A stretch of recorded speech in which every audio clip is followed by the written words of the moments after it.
नैनीताल से बड़ी खबर। यहां कैंचीधाम के पास उत्तर प्रदेश के बाहुबली नेता राजा भैया की जमीन को प्रशासन ने अपने कब्जे में ले लिया।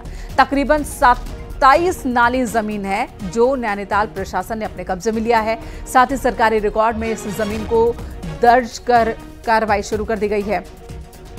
बेताल घाट ब्लॉक के सिलटोना गांव में 2007 में राजा भैया ने जमीन खरीदी थी और अपनी पत्नी भानवी सिंह के नाम से ये जमीन खरीदी थी।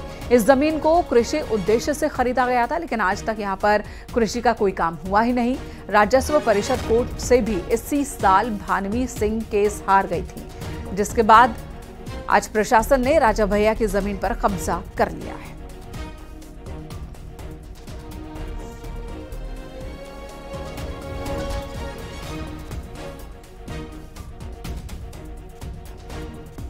वीरेंद्र बेस्ट हमारे सहयोगी इस वक्त हमारे साथ फोन लाइन पर मौजूद है। वीरेंद्र, बहुत बड़ी खबर है। एक तरफ सरकार ने पहले ही कहा कि जितनी भी जमीनें बाहरी लोगों ने खरीदी है उसे फिर से सर्वे किया जाए, देखा जाए कि किसी ने नियम कानून से अलग जाकर तो जमीन नहीं खरीदी। और अब देखिए रघुराज प्रताप सिंह, राजा भैया, 27 नाली जमीन सरकार ने, प्रशासन ने अपने कब्जे में ले ली।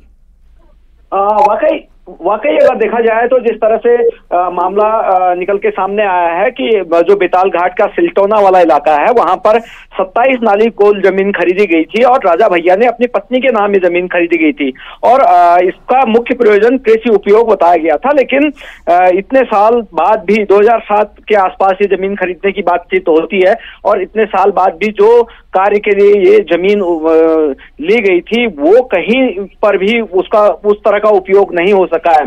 हालांकि इस बाद जो मामला जब प्रशासन ने या रिपोर्टें ऊपर डीएम ऑफिस तक आई तो तहसीलदार या पटवारी ने अपनी रिपोर्टें भेजी और उसके बाद लगातार इस बात का प्रयास किया गया कि जो राजा भैया है उसने क्यों आखिरकार इस अपनी जमीन पर वो कार्य जो जिस कार्य के लिए 2007 में जमीन ली गई थी उस पर क्यों नहीं किया गया। कोर्ट में ये मामला चलता है और उसके बाद कोर्ट अपना निर्णय देती है और उसके बाद कमिश्नरी का कोर्ट हो चाहे वो डीएम कोर्ट हो या राजस्व कोर्ट हो और देहरादून की जो राजस्व परिषद की कोर्ट थी इसी साल राजा भैया उससे भी केस हार गया था और कुल मिलाकर जो प्रशासन ने आज अपनी जमीन को हैंड ओवर ले लिया है और सरकारी खाते में इस जमीन को चढ़ाने की जो प्रक्रिया है वो शुरू कर दी गई है। ठीक है वीरेंद्र, धन्यवाद इस वक्त पूरी जानकारी देने के लिए।